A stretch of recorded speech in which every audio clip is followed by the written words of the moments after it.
Hello friends, welcome to વર્ષ kitchen. કેમ છો બધા? હું છું વર્ષા. સુપર હેલ્ધી, ટેસ્ટી, ઇઝી અને ઓરિજિનલ રેસિપીઝ જોવા માટે વર્ષ કિચન યુટ્યુબ ચેનલને સબસ્ક્રાઇબ કરજો. સાથે જ બાજુમાં આપેલા બેલ આઇકન પર ક્લિક કરજો, જેથી તમને આવનારા દરેક નવા વિડીયોઝની નોટિફિકેશન મળતી રહે. Thanks for watching and sharing my recipes. Stay tune with વર્ષ કિચન. આજે હું તમારી સાથે શેર કરવા જઈ રહી છું શક્કરિયાને બાફવાની એકદમ દેશી જૂની રીત છે આ, અને જે આપણા માટે તો નવી રીત કહી શકાય. આ શક્કરિયા શેકવાની એકદમ અલગ રીત છે. આની પહેલાં પણ મેં તમારી સાથે શક્કરિયા શેકવાની બે અલગ રીત શેર કરેલી છે. તો અત્યારે મેં 4 નંગ જેટલા મોટા શક્કરિયા લીધા છે અને તેને આ રીતે ડૂબાડૂબ પાણીમાં આપણે 1 કલાક સુધી પલાળી રાખીશું, જેથી તેની ઉપર જે માટી કચરો લાગેલો હોય તે બધો છૂટો પડી જાય. અને શક્કરિયાને આ રીતે પલાળીને ત્યારબાદ જ શેકવાના ઉપયોગમાં લેવાના છે, જેને કારણે આ રીતે પલાળી રાખશો એટલે શક્કરિયામાં એક પ્રકારનું મોઇશ્ચર આવશે, અને એ મોઇશ્ચરની ભીનાશને કારણે શક્કરિયા એટલા સરસ રીતે શેકાશે કે પાણી કુકર કે સિલ્વર ફોઇલ કોઈ વસ્તુની જરૂર જ નહીં પડે. અને જોઈ શકો છો 1 કલાક બાદ શક્કરિયા કેટલા સરસ ચોખ્ખા થઈ ગયા છે. અને આ રીતે એક વખત હાથેથી તેને ઘસીને ધોઈ લેવાના, જેને કારણે તેમાં જે માટી લાગી હોય તે બધી પાણીમાં તળિયે બેસી જશે. અને આપણે આ પાણીને ફેંકી નથી દેવાનું, પાણીનો આપણે ઉપયોગ કરી લેશું. પાણીને હંમેશા બને એટલું ઓછું વાપરવું અને ઓછું વેડફવું.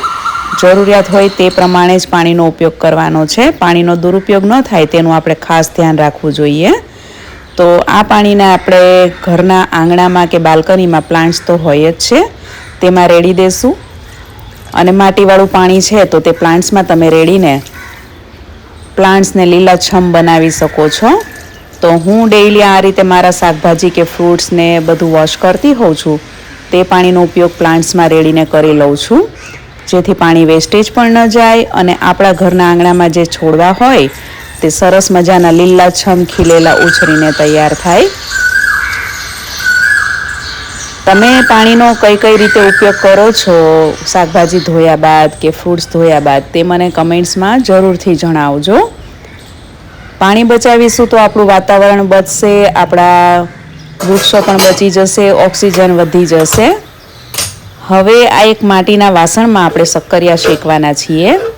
તો માટીના વાસણને પણ એક વખત પાણીથી ધોઈ લેવાનું છે, ભીનું કરી લેવાનું છે, અને કોરું નથી કરવાનું.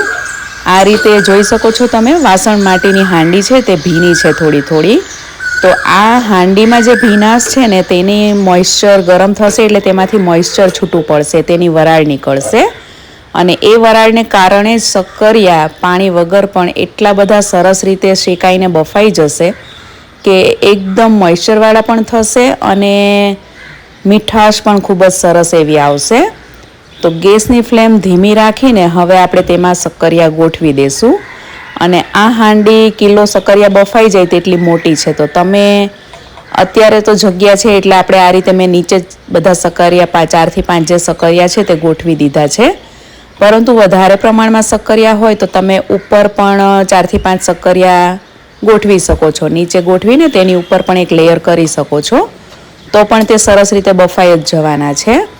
અને હવે જો તમારી પાસે માટીનું વાસણ ન હોય તો માટીની તાવડી કે પછી આ રીતની જે લોખંડની તવી હોય છે રોટલીની, તેની પર મૂકીને ઢાંકીને પણ તેને શેકી શકાય છે. અને એ રીત મેં તમારી સાથે આની પહેલાં શેર પણ કરેલી છે.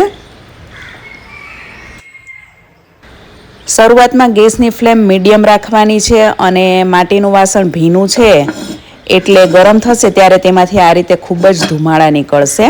તો જરાય ગભરાવાનું નથી. આ ધુમાડા 10 થી 15 મિનિટ સુધી જ નીકળશે, ત્યારબાદ એ ધુમાડા બંધ થઈ જશે અને તેમાં વરાળ આવવા લાગશે. અને એ વરાળને ભીનાશને કારણે શક્કરિયા બહુ સરસ રીતે શેકાય છે, પરંતુ બફાશે એકદમ સરસ રીતે.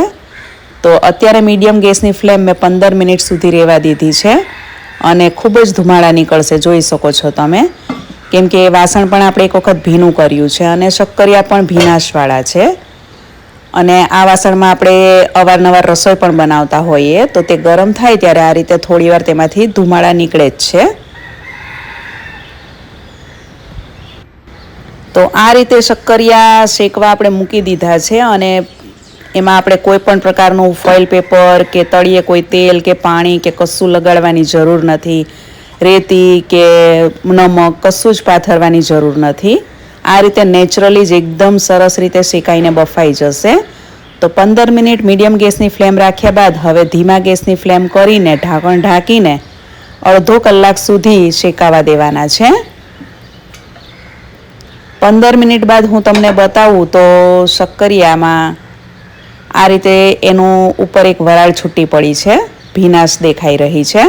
અને આ ભીનાશને કારણે શક્કરિયા એટલા સરસ રીતે શેકાઈને બફાશે કે તે બિલકુલ ચીમડાઈ પણ નહીં જાય અને એવા ને એવા જ રહેશે, માત્ર તેની છાલ જ કાળી પડી જશે. તો ધીમા ગેસની ફ્લેમ પર હવે અડધો કલાક સુધી રહેવા દીધા બાદ આપણે ખોલીને ચેક કરીએ તો નીચેથી શક્કરિયા સરસ શેકાઈ ગયા છે.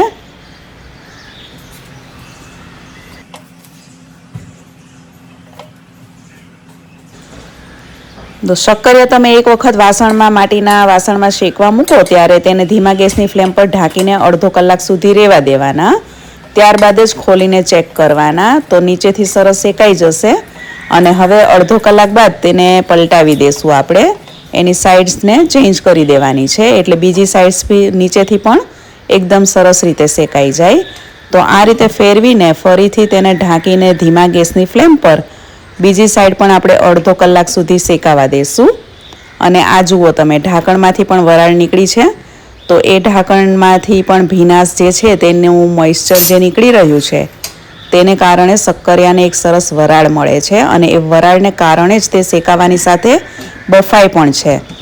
તો બીજી સાઈડ અડધો કલાક સુધી આપણે થવા દીધા છે. તો હવે ટોટલ 1 કલાક જેટલો સમય થયો છે બંને સાઈડ શેકાતા. તો હવે ગેસની ફ્લેમ બંધ કરીને 15થી 20 મિનિટ સુધી રહેવા દેવાનું છે. અને ત્યારબાદ જ આપણે તેને ખોલીને હવે ચેક કરીશું.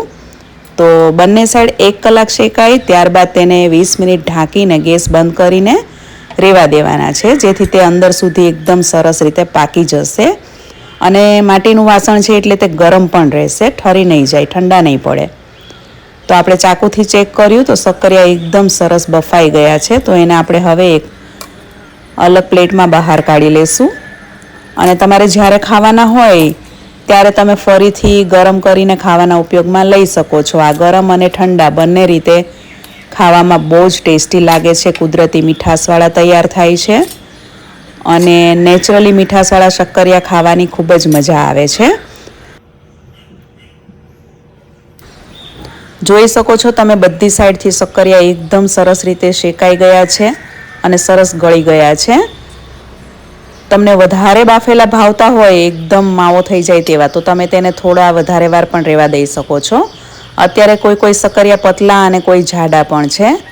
તો થોડા જાડા હોય તે થોડા કડક બફાઈને તૈયાર થયા છે અને જે પતલા હોય તે સાવ ગળી જશે. અને એકદમ સરસ રીતે બફાઈ ગયા છે તેની નિશાની છે કે તેની છાલ એકદમ સરળતાથી નીકળી જશે. જોઈ શકો છો તમે. અને જુઓ કેટલા સરસ રીતે બફાઈ ગયા છે અંદરથી. અને શેકેલા શક્કરિયા જે બફાય તે ખાવામાં બહુ જ મીઠા લાગે છે. અને અત્યારે સુગંધ પણ બહુ સરસ આવી રહી છે. અને જ્યારે શક્કરિયા શેકાતા હોય ને એ સમયે પણ માટીની અને શક્કરિયાની બે સુગંધ ભળીને કિચનમાં એટલી બધી સરસ સુગંધ આવે કે ન પૂછો વાત. તમે કઈ રીતે શક્કરિયા શેકો છો અને બાફો છો અને તમારામાંથી કોને કોને શેકેલા અને બાફેલા શક્કરિયા ખૂબ જ પસંદ છે તે લોકો મને કમેન્ટ્સમાં જરૂરથી જણાવે. અને આજની આ શક્કરિયા શેકવાની રીત તમને કેવી લાગી તે પણ મને કમેન્ટ્સમાં જરૂરથી જણાવજો. એકદમ હેલ્ધી બ્રેકફાસ્ટ તરીકે તમે આને લઈ શકો છો. વ્રત અને ઉપવાસ હોય ત્યારે તમે કોઈ તળેલી કે નમકીન વાનગીઓ ખાવાને બદલે જો આ રીતે શેકેલા શક્કરિયા ઉપવાસમાં ખાવાના ઉપયોગમાં લેશો તો તે ખૂબ જ હેલ્ધી પણ સાબિત થશે અને ઓછી કેલરીવાળું ફરાળ થઈ જશે અને ખાવાની પણ બહુ મજા આવી જશે. અને આની ઉપર તમારે કોઈ નમક, સંચળ, લાલ મરચું નાખવાની જરૂર પણ નથી. આમ જ પ્લેન બાફેલા શેકેલા શક્કરિયા ખાવાની ખૂબ જ મજા આવે છે. તમને જો આ રેસીપી ગમી હોય તો વિડીયોને લાઈક અને શેર કરજો અને ચેનલને સબસ્ક્રાઇબ કરજો. Thanks for watching and stay healthy.